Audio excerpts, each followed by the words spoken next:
함께 나눌 말씀은 요한복음 11장 45절에서 57절까지의 말씀입니다. 요한복음 11장 45절에서 57절까지의 말씀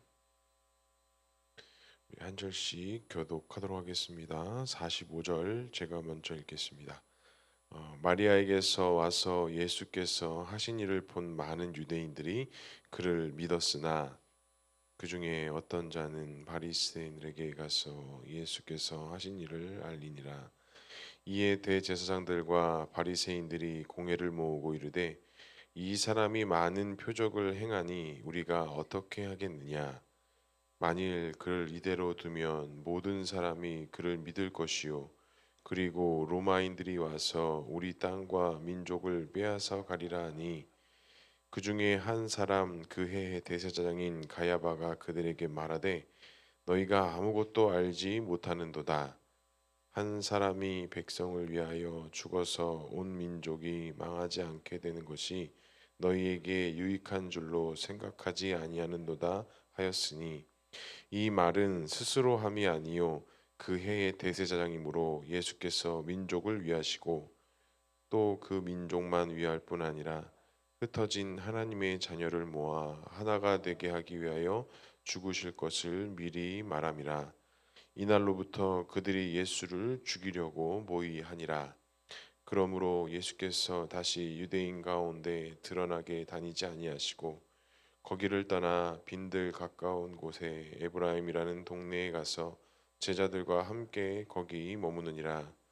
유대인들의 유월절이 가까움에 많은 사람들이 자기를 성결하기 위하여 유월절 전에 시골에서 예루살렘으로 올라갔더니 그들이 예수를 찾으며 성전에 서서 물으되 너희 생각에는 어떠하냐 그가 명절에 오지 아니하시겠느냐 하니 이에 대제사장들과 바리새인들이 누구든지 예수 있는 곳을 알거든 신고하여 잡게 하라 명령하였습니다. 아멘. 오늘도 말씀과 기도의 자리에 나오신 성도님들을 사랑하고 축복합니다. 본문의 말씀을 통해서 주님의 귀한 음성 듣는 시간 되기를 소망합니다. 나사로의 그 살아난 은혜 이후에 아마 예수님에 대한 이야기가 유대인들 중심으로 또 그곳 있었던 많은 사람들 중심으로 좀 흩어지고 전해졌던 것 같습니다. 오늘 본문에도 보면 마리아에게 와서 그러니까 즉 나사로가 살아난 것을 본 사람들이 유대인들 속에서 많이 전파하니까 그 예수를 믿는 무리들이 많이 나타났던 것 같습니다. 그런데 그 유대인들의 반응이 좀 양분으로 좀 갈라지는 것들을 볼 수가 있습니다. 우리 46절의 말씀 함께 읽도록 하겠습니다. 시작. 그 중에 어떤 자는 바리새인에게 가서 예수께서 하신 일을 알리니라. 자, 유대인들이 예수님께서 하신 일들을 보고 들었는데 일부는 예수를 믿는 무리들이 있었으나 일부는 바리새인들에게 가서 예수께서 하신 일을 이야기했다. 즉 이야기한 것이 아니라 부정적인 뜻으로 고발했다라는 것으로 우리가 이해하는 것이 좋을 것 같습니다. 그 이유는 이후에 그들 안에 일어나는 일들입니다. 이에 대제사장들과 바리새인들이 공회를 모으고 이르되 이 사람이 많은 표적을 행하니 우리가 어떻게 하여겠느냐라고 이야기를 합니다. 예수님께서 하신 일은 하나님의 이름으로 한 일이면 그냥 하나님께서 하신 일로 받아들이고 그것들을 수긍해야 되는데 이 바리새인들 중심 안에는 그 예수를 메시아로 인정하지 못하다 보니 그 예수가 한 일에 대해서 우리가 이제 어떻게 대처를 해야 될까 논의가 벌어진 것 같아요.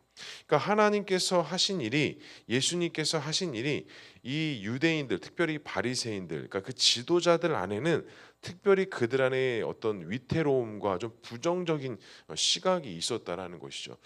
그들이 가지고 있었던 율법 정신에 어긋났기 때문에 어떤 그들의 인간적인 지위권이 낮아졌기 때문에 뭐 여러 측면에서도 우리가 생각할 수 있지만 오늘 본문에서는 종교적인 측면과 함께 정치적인 의도로 말미암아 예수님을 배격하기 시작했고 결국에는 그들의 정치적인 입장 때문에 예수를 죽이고자 논의했다라는 것을 우리가 알 수 있습니다. 49절에 보면 갑자기 그 제사장 대제사장 가야바가 등장합니다. 이 사람은 주 18년부터 36년까지 그 산헤드린 공회에서 일한 자로서 그 로마와 함께 밀접하게 연관돼서 그 예루살렘을 이끌었던 사람입니다. 그러니까 당시 로마가 가지고 있었던 그 힘과 능력 때문에 로마의 눈치를 볼 수밖에 없었던 것이에요. 그런데 왜 그 당시에 이 사내들의 종교 지도자들이 그 예수님께서 하신 일들에 대해서 신성모독이다, 왜 예수님께서 그 행하시는 일들에 대해서 그렇게 부정적으로 보았느냐, 오늘 본문에 그 설명들이 좀 담겨져 있습니다. 자, 48절에 보면 그들이 이런 논의를 합니다. 만일 그를 이대로 두면 모든 사람이 그를 믿을 것이요, 그리고 로마인들이 와서 우리가 땅과 민족을 빼앗아 가리라 하니라고 이렇게 이야기를 해요. 그러니까 많은 사람들이 예수를 믿는 것인데, 그 예수를 믿는 것이 뭐가 문제가 되느냐? 그 예수를 믿는 것으로 인해서 로마인들이 우리를 쳐들어와서 우리의 땅을 빼앗아 갈지 모른다라는 이야기를 해요. 아니, 예수를 믿는 것과 로마인들이 와서 우리의 땅을 빼앗는 것이 도대체 무슨 연관이 있길래 그 예수 믿는 것에 대한 이런 경계와 그것에 대한 논의까지 이루어졌느냐? 그러니까 당시 로마가 그 황제권을 가지고 있었기 때문에 어떠한 다른 주인, 다른 세상의 통치자가 나타나는 것에 대한 상당히 민감성을 가지고 있었습니다. 그러니까 예수님께서 탄생하셨을 때도 그 동방 박사들로부터 이 땅에 왕이 올 것이다라는 이야기를 때문에 그 많은 그 어린 아이들을 죽이게 되는 그런 일들도 펼쳐지잖아요. 그러니까 지금 예수를 믿는 자들이 많아진다, 이 세상에 메시아가 왔다, 메시아가 와서 그 예수를 믿는 자들이 점점 많아진다라는 이 이야기가 이 지금 사내들이 공의 지도자들에게 있어서는 자신의 영토, 자신의 어떤 지휘권, 자신의 어떤 영향권들이 로마로부터 박탈될 가능성이 있다라는 것을 염두에 두고 그 예수의 등장을, 예수의 영향력을, 하나님의 이름으로 하시는 그 예수님의 사역을 뭐 하는 거예요? 인정하지 않는 거예요. 그러니까 결국에는 자신들도 율법 안에서 메시아가 이 땅에 오실 것이라는 것을 기대한다라고 말은 하지만, 실제적으로 그 예수님이 나타나서 하나님의 일을 하시기 시작하자 그들 안에 두려움이 있었습니다. 어떠한 두려움? 자신들의 지위, 자신들의 영토, 자신들의 어떤 그런 영향권들이 로마로부터 박탈당할 것에 대한 두려움과 걱정이 예수를 믿지 못하고 예수를 배격하는 일까지 갔다라는 것이죠. 그런데 오늘 이 등장한 가야바는 상당히 똑똑했던 사람인 것 같습니다. 어떤 이야기를 하느냐? 50절에 이런 말씀을 합니다. 한 사람이 백성을 위하여 죽어서 온 민족이 망하지 않게 되는 것이 너희에게 유익한 줄로 생각하지 아니하는도다라고 이야기를 해요. 그러니까 이 가야바 입장에서는, 그래, 그런 예수가 등장했어, 그럼 그 사람을 우리가 뭐 하면, 죽이면 우리에게 뭐가 온다라는 거예요? 유익이 온다라는 거예요. 어떤 유익이 올까요? 왜 유익이 온다라고 이야기했을까요? 그 영향권이 있고 소문이 났던 예수를 로마의 총독의 눈에 보이면서 그를 죽이고 처단하면 자신들은 누구에게 복종하고 누구의 명령권에 따른 거예요? 로마의 황제의 명령권에 따르기 때문에 우리가 오히려 그것은 우리에게 실이 되는 게 아니라 득이 될 것이다 라고 이야기를 하는 거예요. 그러니까 수많은 바리새인들 군중, 유대인 군중들은 그 예수의 등장으로 로마가 우리를 쳐들어와서 우리를 어떻게 하면 어떻게 합니까? 라고 이야기했는데, 상당히 똑똑했던 이 가야바라는 사람은 오히려 그 예수를 뭐 하는 거예요? 정치적으로 이용하려고 마음을 먹은 겁니다. 그래서 예수님을 죽이려고 모의하기 시작하는 거예요. 수많은 복음서에서 예수님을 죽이고자 논의했던 것이 그가 신성모독한 부분들도 있겠지만, 오늘 이 요한복음의 입장에서는 그 예수의 죽음이 자신들의 어떤 정치적 목적과 자신들의 입지를 지키기 위한 자신들의 어떤 그런 고집의 아집의 수단으로 예수를 사용하고자 했다라는 것이죠. 그런데 오늘 이 본문의 기록자 요한은 그것에 대해서 어떻게 평가하느냐?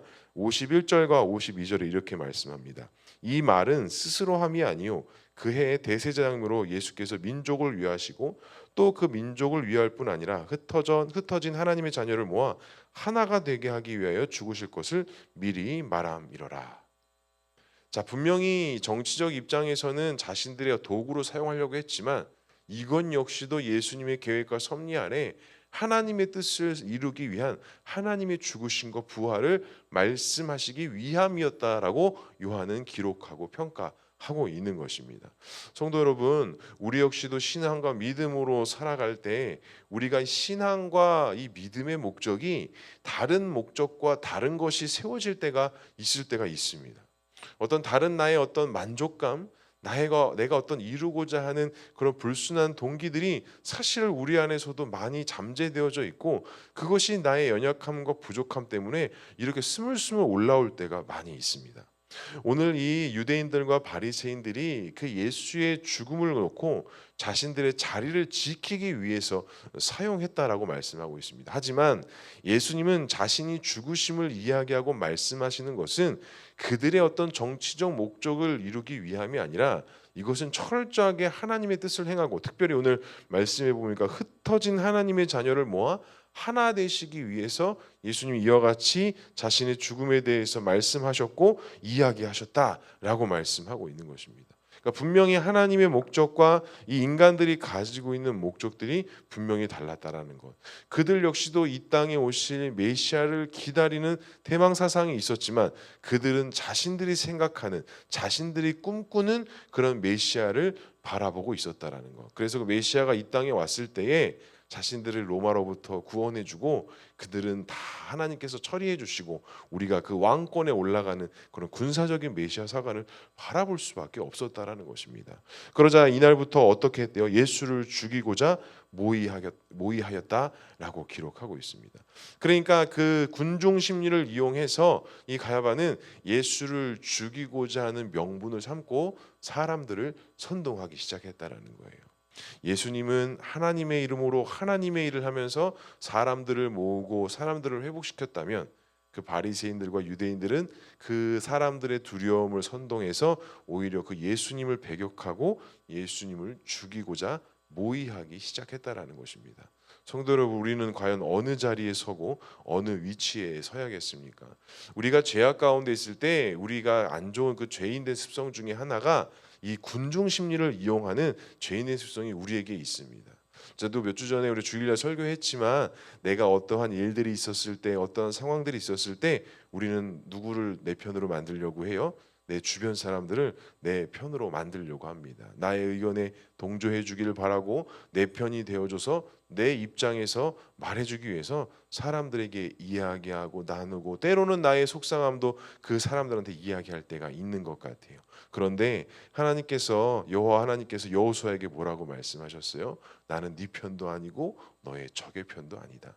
나는 군대 대장으로 너 앞에 왔다라고 말씀하시면서 그 연약하고 나약했던 여호수아의 마음을 다시 세워주시고 하나님께 나아갈 수 있도록 은혜를 베푸셨습니다. 우리에게도 마찬가지입니다. 우리가 예수님의 죽으심과 부활을 믿음으로 바라보며 나아갈 때 우리는 다른 누군가의 편을 만드는 것이 중요한 것이 아니라 우리는 그 예수 앞에 믿음으로 서야 한다라는 것입니다. 간절히 바랍니다. 오늘 하루 이와 같은 말씀을 붙잡고 믿음으로 나아갈 때 하나님의 놀라우신 은혜와 삶이 우리의 삶 가운데 분명히 나타날 수 있기를 주님의 이름으로 간절히 축복합니다.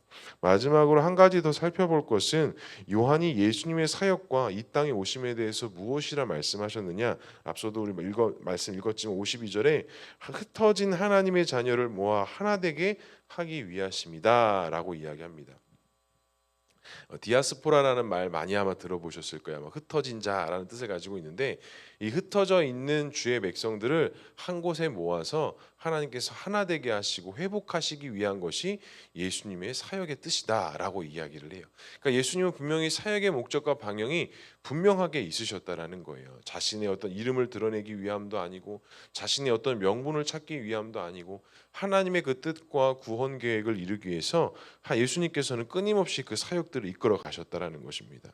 그리고 54절부터 마지막 절까지 보면 이제 6월절까지의 그 상황들을 이야기하면서 예수님께서 죽이고자 모의하는 그들의 눈을 피해 잠시 숨으십니다. 그리고 이제 드디어 예수님께서 그 사역의 정점인 6월절을 앞두고 하나님께서 그 온전하신 뜻을 행하시는 것들을 볼 수가 있습니다. 그래서 내일 말씀부터는 그 6월절을 준비하며 예수님께서 어떠한 일들을 행하시고, 그 예수님을 정말 구주로 믿고 받았던 자들이 예수님 앞에 어떠한 경배와 찬양들을 올려드리는지 그 내용들이 시작합니다. 성도 여러분, 우리가 구원받고 믿음으로 나아간다고 할 때 우리 역시도 오늘 본문을 통해서 우리가 이런 바리새인들과 같이, 유대인들과 같이 그 예수를 나의 목적을 위해서 사용하는 것이 아니라 나를 기꺼이 하나님의 목적에 쓰임 받을 수 있도록 내어 놓아야 한다라는 것입니다. 존 스토트 목사님의 제가 책을 요즘에 좀 읽고 있는데 공부를 왜 해야 되는가 또 이런 질문들을 막 던지시더라고요.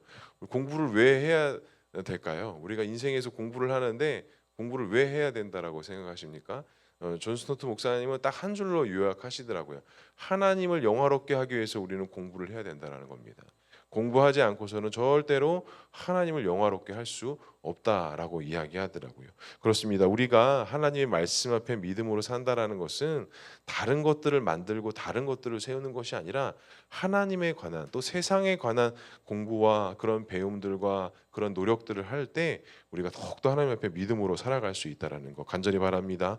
오늘 하루 두려움과 걱정이 아니라 그것 때문에 내 것을 만드는 하루가 아니라 하나님의 편에 서서 하나님에 대한 공부, 세상에 대한 공부를 함으로써 오늘 하루도 믿음으로 승리할 수 있는 저와 우리 모두가 될 수 있기를 주님의 이름으로 간절히 축복합니다. 기도하겠습니다. 사랑과 은혜가 충만하신 하나님 아버지, 오늘도 우리에게 새날을 허락해 주시고 말씀 앞에 서고 기도 앞에 서게 하시니 주님 감사합니다. 우리가 기도하고 간구하는 것이 나의 목적과 나의 뜻을 이루기 위함이 아니요 오직 하나님의 영광과 하나님의 말씀을 이루기 위한 그 믿음의 결단과 믿음의 소망인 것을 다시 한번 오늘 말씀을 통해서 바라봅니다. 많은 유대인들과 바리새인들이 그 예수를 사용하여 자신들의 자리와 자신들의 정치적 입지를 마련하기 위해 도구로 사용했다면 하나님 우리는 예수를 그렇게 사용하는 것이 아니라 하나님의 뜻을 이루기 위한 그 통로, 그 은혜, 그 축복으로 우리가 예수님을 믿음으로 바라보게 하시고 다른 것을 뜻하고 다른 것을 말하는 것이 아니라 말씀에 근거하여서 말하고 행동하고 순종하며 나아갈 수 있는 우리 모두가 될 수 있도록 주님 인도하여 주시옵소서. 그래서 오늘 하루도 믿음으로 살아갈 때에 다른 것을 이루기 위한 삶이 아니라 하나님 나라 영광을 위한 온전한 믿음의 삶이 되게 하시고 가정에서나 일터에서나 어디에서나 무엇을 하든지 하나님 나라 영광을 바라보며 나아갈 수 있는 우리 모두가 될 수 있도록 주님 인도하여 주시옵소서. 그래서 오늘 하루도 하나님의 기쁨과 소망 가운데 승리하는 삶을 살게 하시고 오늘 하루도 감사가 있는 삶, 오늘 하루도 은혜가 있는 그런 하루의 삶이 되어줄 수 있도록 주님 인도하여 주시옵소서. 오늘도 많은 기도의 제목 가지고 주 앞에 나왔습니다. 기도하고 간구하는 가운데 주님께서 우리에게 응답하시고 말씀해 주시고 하나님의 그 응답되어 주심을 통해 하나님의 뜻을 믿음으로 바라보며 하나님의 뜻을 분별하며 나아가는 귀한 기도의 제목, 기도의 시간 될 수 있도록 주님 인도하여 주시옵소서. 하나님께서 함께 하실 것을 믿사오며 이 모든 말씀 예수 그리스도의 이름으로 기도합니다. 아멘.